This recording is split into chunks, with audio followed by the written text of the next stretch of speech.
आकाशे तारकम लिंगम पाताले हाटकेशरम मृत्यो लोके महाकालम त्रिलिंगम नमो सतुते।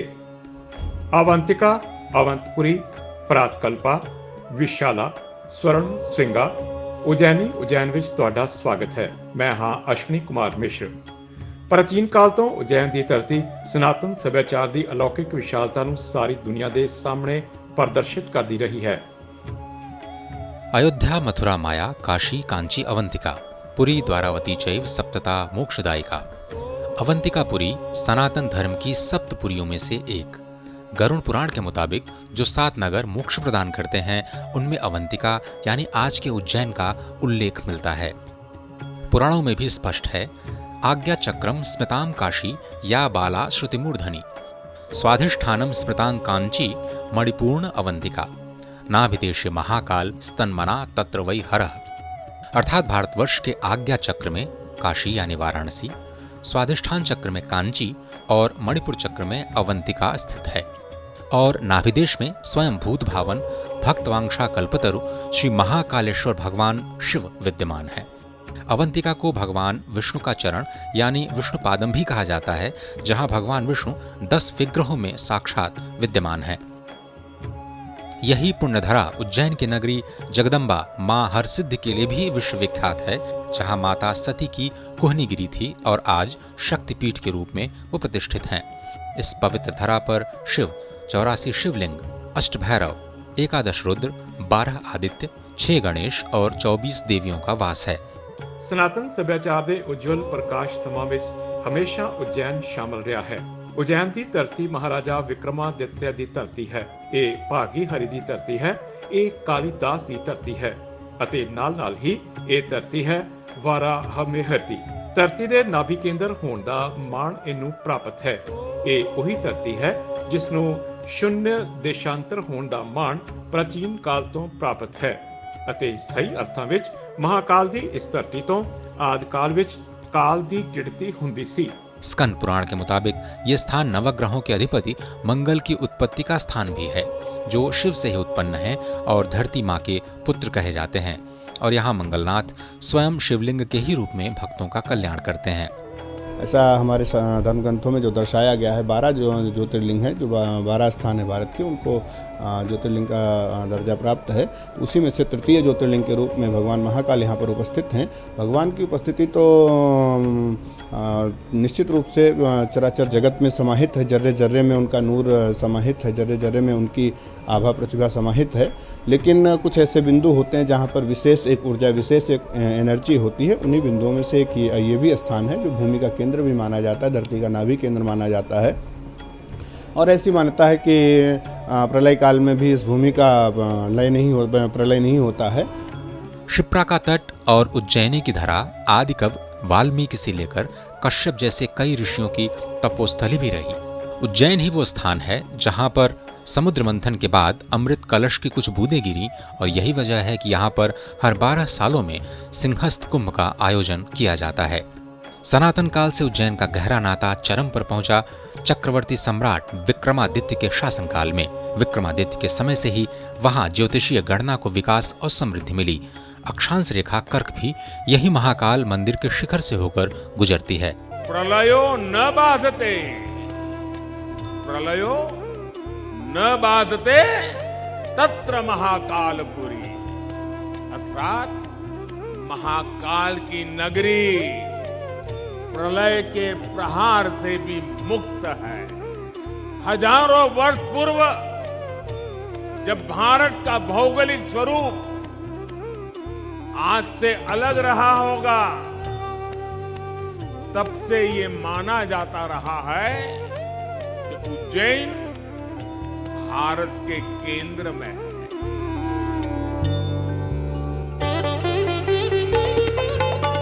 अवंतिकायां निहितावतारं मुक्ति प्रदानाय च सज्जनानां अकाल मृत्योः परिरक्षणार्थं वन्दे महाकाल महासुरेशं, वन्दे महाकाल महासुरेशम्।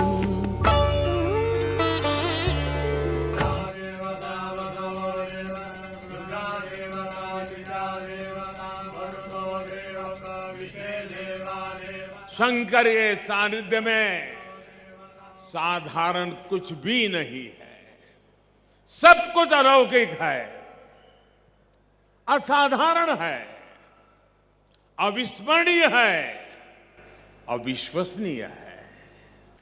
और महाकाल का आशीर्वाद जब मिलता है तो काल की रेखाएं मिट जाती है, समय की सीमाएं सिमट जाती है और अनंत के अवसर प्रस्फुटित हो जाते हैं।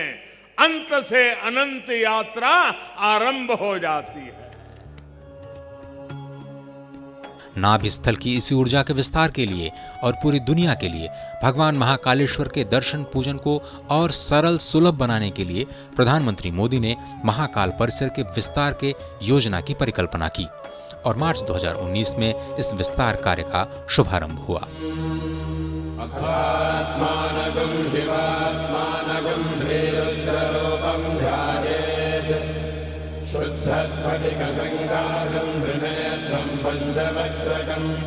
कोरोना जैसी महामारी और तमाम मुश्किलों के बावजूद दिन रात अथक प्रयासों से किए गए इस योजना के पहले चरण का काम अब पूरा हो चुका है और इस तरह से देश को मिला नव्य, भव्य, अद्वितीय, अलौकिक महाकाल लोक। महाकाल महाकाय, महाकाल जगतपते, महाकाल महायोगिन, महाकाल नमो सतते। महाकाल ਦੇ ਲੋਕ ਦੀ 2016-17 ਵਿੱਚ ਪਰਿਕਲਪਨਾ ਹੁੰਦੀ ਹੈ ਤੇ ਇਹ ਪ੍ਰਤੱਖ ਰੂਪ ਵਿੱਚ ਸਰੂਪ ਧਾਰਨ ਕਰਦਾ ਹੈ। ਇਹ ਪਰਿਕਲਪਨਾ ਸਾਕਾਰ ਹੁੰਦੀ ਹੈ ਸਾਲ 2022 ਵਿੱਚ। ਸਹੀ ਅਰਥਾਂ ਵਿੱਚ ਯਤੂ ਦਿਆਏ ਕਾਰਿਆਏ ਵਰਧਾ ਕਟਿਯਮ ਦੇ ਮਹਾਮੰਤਰ ਨੂੰ ਲੈ ਕੇ ਚੱਲ ਰਹੇ ਰਾਸ਼ਟਰ ਦੀ ਇਹ ਕਾਰਜਸ਼ੈਲੀ ਹੈ। ਭਗਵਾਨ ਵਿਸ਼ਨੂੰ ਨੂੰ ਸਹੀ ਅर्थਾਂ ਵਿੱਚ ਇਹ ਇੱਕ संकल्प ਦੀ सिद्धि है। शिवमय ये लोक अद्भुत और विहंगम है। यहाँ बने भित्ति चित्र शिव की पौराणिक कथाओं से प्रेरित हैं। इसे चारों ओर खुला बनाया गया है और पिनाकी, शंख, नंदी और नीलकंठ द्वार बनाए गए हैं। नंदी मुख्य द्वार है और यहाँ से प्रवेश करने पर 108 स्तंभों और महाकाल की प्रतिमा के साथ कमल सरोवर के दर्शन होंगे। संस्कृति और अध्यात्म का अद्वितीय संगम है महाकाल लोक। आने वाले श्रद्धालुओं के लिए और भी सुविधाजनक होगा ये नया लोक। इसे रुद्र सागर के चारों ओर विकसित किया गया है। करीब 900 मीटर से ज्यादा लंबा ये महाकाल कॉरिडोर लोगों को सीधे गर्भगृह तक ले जाएगा। परिसर में नटराज, गणेश, कार्तिकेय, दत्तात्रेय अवतार, सप्तर्षि की प्रतिमाएं स्थापित हैं, तो वहीं शिव सती और समुद्र मंथन के दृश्य भी उकेरे गए हैं। इस पूरे नवनिर्माण से मंदिर सुव्यवस्थित हो गया है। महाकाल ਦਾ ਮਹਾਲੋਕ ਆਪਣੇ ਆਪ ਵਿੱਚ ਵਾਸਤੂ ਤੇ ਸ਼ਿਲਪ ਦਾ ਅਦਭੁਤ ਨਮੂਨਾ ਹੈ।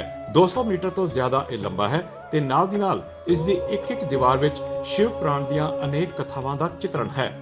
ਤੁਸੀਂ ਦੇਖ ਸਕਦੇ ਹੋ ਕਿ ਮੇਰੇ ਪਿੱਛੇ ਇਹ ਜੋ ਮੂਰਤੀ ਹੈ ਉਹ ਤਾੜਕਾਸੁਰ ਦੇ ਪੁੱਤਰਾਂ ਤ੍ਰਿਪੁਰਾਸੁਰਾਂ ਦੇ ਕਤਲ ਦੀ ਕਹਾਣੀ ਨੂੰ ਪ੍ਰਦਰਸ਼ਿਤ ਕਰਦੀ ਹੈ।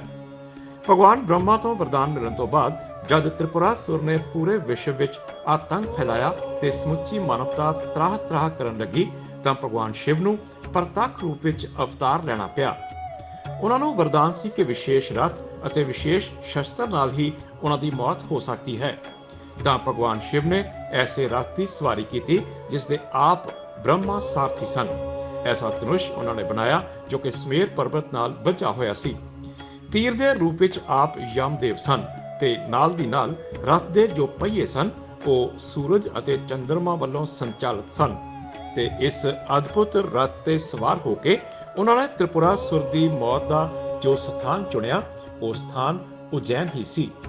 ਤਾਂ ਐਸੀਆਂ ਅਨੇਕਾਂ ਕਥਾਵਾਂ ਸ਼ਿਵ ਦੀ ਮਹਿਮਾ ਨੂੰ ਵਰਣਨ ਕਰਦੇ ਹੋਏ ਅਨੇਕ ਪੁਰਾਣਾਂ ਦੇ ਸੰਦਰਭ ਇੱਥੋਂ ਦੇ ਚਿੱਤਰਾਂ ਵਿੱਚ खूबसूरत तरीके नाल दर्शाए गए हैं। प्रधानमंत्री ने कहा कि ब्रह्मांड की ऊर्जा को ऋषि मुनियों ने उज्जैन में स्थापित किया था। मालवा के सांस्कृतिक वैभव मराठाओं के शासन में पुनर्जागृत हुआ था। उससे पहले उज्जैन नगरी के वैभवशाली अतीत पर कई आक्रमण भी हुए। प्रधानमंत्री ने उज्जैन महाकाल लोक को राष्ट्र को समर्पित करते हुए कहा कि राष्ट्र की पहचान तभी है जब सांस्कृतिक पहचान उत्कर्ष पर हो। महाकाल लोक की ये भव्यता भी समय की सीमाओं से परे आने वाली कई पीढ़ियों को अलौकिक दिव्यता के दर्शन कराएगी। भारत की सांस्कृतिक और आध्यात्मिक चेतना को ऊर्जा देगी। मैं इस अद्भुत अवसर पर राजाधिराज महाकाल के चरणों में शत शत नमन करता हूं। संतों की नगरी उज्जैनी से देश भर में 13 अखाड़ों और 140 से ज्यादा संप्रदायों के संत विभूतियों ने इस कार्यक्रम में हिस्सा लिया और अद्भुत संतोष भी व्यक्त किया। हम सभी के लिए एक ऐतिहासिक अवसर है। ऐसा दिव्य अवसर युगों में संपन्न होता है। इसके लिए हम नरेंद्र मोदी जी, आदरणीय प्रधानमंत्री जी का समस्त साधुजनों ने हृदय से साधुवाद किया है। यहाँ पर आप देख पाएंगे आसपास की जो छटा है उसके अंदर ये स्पष्ट है कि महादेव का जिस प्रकार से कैलाश में लोक है उसी प्रकार से उज्जैनी के अंदर महाकालेश्वर के पास में ये लोक हुआ है। हमारा महाकाल से विशेष संबंध है, क्योंकि पहले से हमारे महापुरुष विरक्त संत महापुरुष यहाँ पर 4-4 महीना पहले कुंभ से पहले आकर के डट जाते। और ये उज्जैनी नगरी, इंदौर नगरी और ये संदीपनी आश्रम सारे संसार को, विश्व को जो है शिक्षा प्रदान करने वाले कृष्णम वंदे जगत गुरु, ऐसे जगत गुरु की जो है ये विद्यास्थली। आज उसमें जहाँ महाकाल के दर्शन हो रहे हैं वहाँ सारे संप्रदायों के एक साथ दर्शन, उनके आचार्यों के एक साथ दर्शन। भगवान महाकाल यहाँ विराजमान हुए अनादि काल से, तब से लेके आज तक भगवान महाकाल की नगरी में इतना भव्य पैमाने पर भगवान के लिए उनके आंगन का जो निर्माण हुआ, उनके आंगन की जो सुंदरता बनी है, हम समझते हैं कि इससे पहले कभी हुआ नहीं। ये नगरी भगवान महाकाल की कृपा से ही अन्न और जल ग्रहण करती है। यहाँ कोई बहुत बड़ा व्यवसाय नहीं है। संभवतः ये नगरी अब पर्यटक क्षेत्रों में मानी जाएगी और जो यहाँ गरीब परिवार निवास करते हैं शायद उनको अच्छे से यहाँ व्यवसाय मिल पाएगा।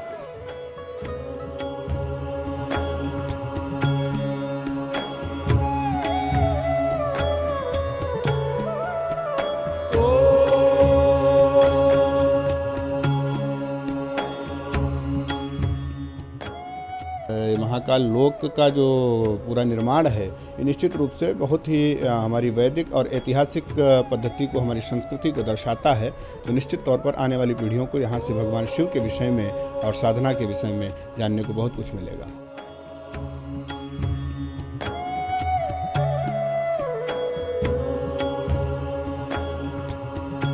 किसी राष्ट्र का सांस्कृतिक वैभव इतना विशाल तभी होता है जब उसकी सफलता का परचम विश्व पटल पर लहरा रहा होता है। और सफलता के शिखर तक पहुंचने के लिए भी ये जरूरी है कि राष्ट्र अपने सांस्कृतिक उत्कर्ष को छुए, अपनी पहचान के साथ गौरव से सर उठा करके खड़ा हो जाए। पर्यटन के क्षेत्र के अंदर विकास हो, इसके लिए माननीय मोदी जी, शिवराज जी ने जो प्रयास किए हैं उसकी पूरे देश और दुनिया में सराहना हो रही है। इसमें जमीन आसमान का अंतर है। मोदी जी और हमारे मुख्यमंत्री माननीय शिवराज जी के सहयोग से यहाँ पर बहुत अच्छा कर दिया है। पहले ये झील क्या बहुत ही छोटा सा और कूड़ा करकट ढेर रहता है, इसमें बहुत ज़्यादा स्लेट थी और गंदगी पड़ी रहती थी। आज ये वाकई में बहुत रमणीक स्थल बन गया है। यहाँ तो बस अब लोग रोज ही आएंगे, क्योंकि यहाँ क्या है, इतना अच्छा माहौल है और इतना जो पहले एरिया था उसका इतना ज़्यादा बड़ा एरिया कर दिया, घूमने की भी जगह बढ़ गई है बहुत ज़्यादा। ਦੇਖ ਸਕਦੇ ਹੋ ਕਿ ਕਿੰਨੇ ਉਤਸ਼ਾਹਤ ਹਨ ਇੱਥੇ ਪਹੁੰਚੇ ਹੋਏ ਸ਼ਰਧਾਲੂ, ਇੱਥੋਂ ਦੇ ਨਿਵਾਸੀ ਤੇ ਨਾਲ ਹੀ ਇੱਥੇ ਮੇਲੇ ਵਰਗਾ ਮਾਹੌਲ ਹੈ। ਇਸ ਤਰ੍ਹਾਂ ਲੱਗ ਰਿਹਾ ਹੈ ਜਿਵੇਂ ਦੀਵਾਲੀ ਤੋਂ ਪਹਿਲਾਂ ਹੀ ਦੀਵਾਲੀ ਆ ਗਈ ਹੈ, ਕਿਉਂਕਿ ਇਸ ਤੋਂ ਪਹਿਲਾਂ ਉਦਘਾਟਨ ਹੋਇਆ ਮਹਾਕਾਲ ਦੇ ਲੋਕ ਦਾ। ਲੋਕਾਂ ਵਿੱਚ ਜ਼ਬਰਦਸਤ ਉਤਸ਼ਾਹ ਹੈ, ਨਾਲ ਹੀ ਉਹਨਾਂ ਨੂੰ ਇਸ ਗੱਲ ਦਾ ਵਿਸ਼ਵਾਸ ਹੈ ਕਿ ਨਵੇਂ ਤਰੀਕੇ ਨਾਲ ਉਜੈਨ ਦੀ ਮਹਿਮਾ ਅਤੇ ਮਹੱਤਵ ਨੂੰ, ਉਸ ਦੀ ਆਤਮਾ ਨੂੰ ਸੰਜੋ ਕੇ ਉਸ ਦਾ ਵਿਸਥਾਰ ਕੀਤਾ ਜਾ ਰਿਹਾ ਹੈ ਅਤੇ ਉਸ ਨੂੰ ਹੋਰ ਸੰਪੂਰਨਤਾ प्रदान की जा रही है। महाकाल परिसर का निर्माण कार्य उज्जैन की स्मार्ट सिटी परियोजना के तहत किया जा रहा है। दूसरे चरण का काम भी लगातार जारी है, जो उज्जैन शहर और आसपास के इलाके की काया पलट कर रहा है। उज्जैन के डीएम आशीष सिंह जी हमारे साथ हैं। सर, आपसे जानना चाहेंगे, ये संकल्पना जिस तरीके से आज हम चरितार्थ देख रहे हैं, मूर्त रूप में देख रहे हैं, धरातल पर उतरा हुआ दिव्य भव्य स्वरूप देख रहे हैं, कैसे ये शुरू हुई, कैसे ये साकार हुई? माननीय मुख्यमंत्री जी ने सिंहस्थ के दौरान ये अनुभव किया था कि हमें महाकाल मंदिर का जो परिसर है इसको और ज़्यादा भव्य और व्यापक स्वरूप दिया जाना है। उसके बाद जो उन्होंने निर्देश दिए थे, जो उन्होंने विज़न सोचा था, उसके हिसाब से हम लोगों ने उस समय काम करना चालू किया था और एक डीपीआर प्रारंभिक रूप से बनाई थी 2017 में, जिसके कैबिनेट के अप्रूवल के बाद में फिर 2018 में इसका टेंडर हुआ था। सर, अगर देखिए तो ये पहला चरण अभी बना है, पहले चरण में एक विशिष्टताएं क्या है, क्या क्या वैशिष्ट्य है पहले चरण का? देखिए, पहले चरण की अगर बात करें तो इसको पूरी तरीके से श्रद्धालुओं के लिए एक सुविधा उपयोगी बनाने का प्रयास किया गया है, पूरे के पूरे मंदिर के परिसर को, और बहुत ही भव्य स्वरूप पूरे परिसर को प्रदान किया गया है। 450 लगभग गाड़ियों की यहाँ पर सरफेस पार्किंग है, उसके ऊपर सोलर पैनल्स लगे हैं जिनके माध्यम से इस पूरे श्री महाकाल लोक की विद्युत की आपूर्ति होती है। शिव पुराण और शिव से जुड़े हुए जो अन्य प्रसंग हैं और शिव के जो विभिन्न अवतार हैं उनसे संबंधित म्यूरल्स लगाए गए हैं, उनसे संबंधित मूर्तियां लगाई गई हैं, उनसे संबंधित यहाँ पर दूसरी कलाकृतियां लगाई गई हैं। एक पूरा का पूरा कॉरिडोर है, महाकाल पथ है, जिस पर 53 पैनल्स के माध्यम से शिव से जुड़े हुए अनेक प्रसंगों का चित्रण किया गया है। इसके अलावा अगर हम लोग बात करें तो जो महाकाल वन का कॉन्सेप्ट होता था, महाकवि कालिदास ने भी जिसके बारे में वर्णन किया है और कई जगहों पर वर्णन इसका मिलता है, उससे जुड़े हुए जो पेड़ हैं, चाहे वो कैलाशपति हो, चाहे रुद्राक्ष हो, चाहे बिल्वपत्र हो, वो सारे के सारे यहाँ पर लगाए गए हैं। तो न केवल पर्यावरण की दृष्टि से, हमारे पुराणों की दृष्टि से, हमारी संस्कृति की दृष्टि से, बल्कि एनवायरनमेंट की दृष्टि से भी और श्रद्धालुओं की सुविधा की दृष्टि से इस पूरे श्री महाकाल लोक को डिजाइन किया गया है। जैसा आपने बताया पहले चरण का निर्माण कार्य हुआ, दूसरे चरण में क्या कुछ प्रस्तावित है और वो कितना दिव्य भव्य स्वरूप होगा, कितना और विस्तारित होगा? पहले चरण में अगर हम लोग देखें तो जो इसका उत्तर का सिरा है या फिर लगभग रुद्र सागर से जुड़ा हुआ सिरा है, उसको हम लोगों ने विस्तारित किया है। अब जो बाकी का दूसरा चरण है उसमें बाकी की जो 3 दिशाएं हैं उसकी तरफ हमारा ज़्यादा ध्यान है। मंदिर को बाकी तीनों दिशा में भी विस्तारित किया जा रहा है।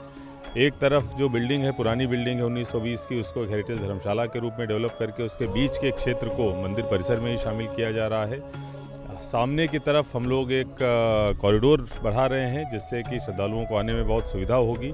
सिंहस्थ की आपने बात की, अगर देखें तो पिछले सिंहस्थ में इसकी परिकल्पना संकल्पना हुई, क्या मानते हैं अगले सिंहस्थ को लेकर ये पूरा का पूरा आधारभूत संरचना एक विलक्षण क्षमतावान आयोजन के लिए आपको सुसज्जित करता है? देखिए, निश्चित रूप से इसकी जो हम लोगों ने डिज़ाइन करी है और माननीय मुख्यमंत्री जी की भी जो मंशा थी वो यही थी कि न केवल सामान्य दिनों के लिए, विशेष अवसरों के लिए और ख़ासतौर पर सिंहस्थ के लिए भी हम लोग एक दृष्टिकोण रखें इसके विकास के समय।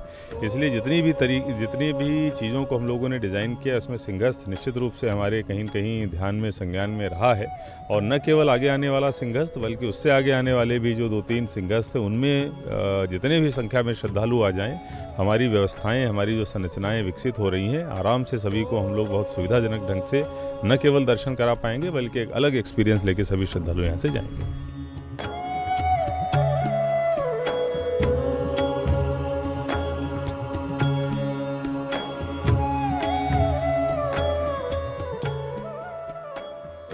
मैं उज्जैनी की पवित्र धरा पर माँ क्षिप्रा के तट के किनारे हूँ। ये वो क्षिप्रा माँ जिसको पुराणों में भगवान श्री वराह के हृदय से उत्पन्न नदी माना जाता है और ये बहुत ही पवित्र घाट है। इस घाट का नाम है राम घाट।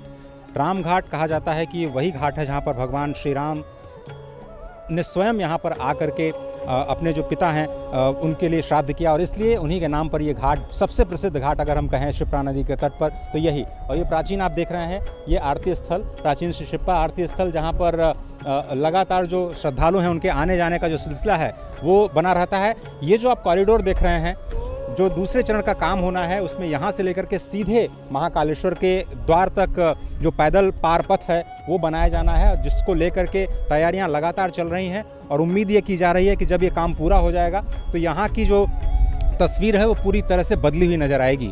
लेकिन उज्जैन को आध्यात्मिक नगरी के रूप में भी जाना जाता है। महाकाल कॉरिडोर का अपना एक आकर्षण है, लोग उसे देखेंगे और उसमें महाकाल कॉरिडोर में जो बनाया है, रुद्र कलश बनाया है, 108 स्तंभ बनाए हैं और वो रथ बनाया है, तो ये सब ऐतिहासिक पौराणिक कथा के अनुसार उसमें जितना भी बना है सब वास्तुकला और ऐतिहासिक जो पौराणिक है उसके आधार पे बनाया गया है। वो ऐसे ही नहीं बना दिया कि चाहे जो बना दिया। वहाँ नवग्रह बनाए, सप्त ऋषि बनाए हैं, तो जो भी पौराणिक है वो सब उसमें विद्यमान करा उनने। महाकाल कॉरिडोर के दर्शन करने में आदमी को कम से कम डेढ़ घंटा 2 घंटा लगेगा, अगर सही ढंग से अगर वो देखेगा और समझेगा हर चीज़ को। हर चीज़ का अपना एक मतलब है, जो भी वहाँ बना है वो खाली हवा में नहीं बना है, हर चीज़ का वहाँ कुछ ना कुछ मतलब है। चूँकि आप राम घाट पर रहते हैं तो हम आपसे राम घाट का मतलब समझना चाहते हैं, यहाँ की महत्ता समझना चाहते हैं, क्योंकि ये सबसे पवित्र घाट जहाँ से सीधे लोग शायद क्षिप्रा माँ में स्नान करके सीधे यहाँ पर पैदल मार्ग से बाबा महाकाल के पास जाना चाहें। यहाँ पे क्या है, ये राम घाट है और ये क्षिप्रा नदी है। जब अपना समुद्र मंथन हुआ था और जो अमृत गिरा वो 4 स्थानों पे गिरा था, तो जिस जिस जगह वो अमृत छलका उसी जगह कुंभ स्नान मनाया जाता है। तो हमारे यहाँ पे वो कुंभ की जगह सिंहस्थ पर्व मनाया जाता है। जब सिंह राशि पे बृहस्पति आके बैठता है, वो गुरु आता है, जब हमारे यहाँ पे 12 वर्ष में वो एक बार योग बनता है, तो 12 वर्ष में एक बार वो सिंहस्थ का योग बनता है और यहाँ पे कुंभ स्नान उस समय पे किया जाता है। पूरे 1 महीने भर का पर्व रहता है। ये होटल लाइन का जो काम है हमारा, यहाँ पे जितनी भी होटलें हैं वो सब बाहर से आए हुए यात्रियों के द्वारा चलती है। तो पहले एक अनुमानित जो हमारे यहाँ पे पब्लिक आती थी उससे दुगनी आएगी, और जो आने वाली पीढ़ी है, जो महाकाल कॉरिडोर बना है, उससे हमारी जो आने वाली पीढ़ी है उनको हमारे शास्त्र के बारे में, हमारे धर्म के बारे में उससे जानकारी मिलेगी। पहले हम जब चलते थे तो सड़कें छोटी छोटी होने के कारण काफ़ी कंजेस्टेड होता था, और जो व्यक्ति दर्शन लाभ के लिए आता था, परिवार के साथ आता था, तो उसको ऐसा लगता था कि अपन यहीं से वापस हो जाएं। अभी क्या हुआ है कि जो कॉरिडोर बना है, जो सफ़र 1 घंटे का था वो मात्र 10 मिनट में और बहुत शानदार रहता है, जनरल पब्लिक घूमने के हिसाब से, चलने फिरने के हिसाब से। और सबसे बड़ी बात, धर्म, संस्कार और संस्कृति, हम हिंदू संस्कृति में पैदा हुए हैं, तो महाकाल राजा का आशीर्वाद तो सभी पर बना हुआ है, और विशेषकर युवा पीढ़ी। अब ये जो आपने देखा कि पिछले 4 सालों में ही ये काम हुआ है, 2019 में शुरू हुआ और अभी चल रहा है, तो थोड़ा सा बदलाव के बारे में बताइए। बहुत कुछ डेवलपमेंट हुआ है उज्जैन को लेकर, सौंदर्यीकरण को लेकर काफ़ी डेवलपमेंट हुआ है उज्जैन में। उज्जैन को सुंदर बनाने के लिए, रामघाट को सुंदर बनाने के लिए, महाकाल लोक का जो निर्माण हुआ है, कॉरिडोर का जो निर्माण हुआ है, इससे बाहर की जो पब्लिक आती है उसको उज्जैन को दर्शन करने में, उज्जैन के बारे में, उज्जैन की पिछली बातों को जानने में बहुत सहायता मिलती है। ब्रह्म मुहूर्त में उज्जैनी भस्म आरती के दिव्य ऊर्जा से ओतप्रोत रहती है, तो दिन भर भक्तों के आवागमन का सिलसिला मंदिर परिसर में होता ही रहता है। लेकिन महाकाल लोक के निर्माण के बाद अब यहाँ हर रात्रि महाशिवरात्रि की ऊर्जा जैसा आभास देती है। इस नए कलेवर से पूरा शहर उल्लास में है, उत्साह में है। आधुनिक काल में आप महाकाल लोक को भले ही देश के पहले नाइट गार्डन के रूप में याद करें, लेकिन उज्जैन के लिए 11 अक्टूबर यानी महाकाल लोक के महालोकार्पण की रात्रि दिवाली से कम नहीं रही।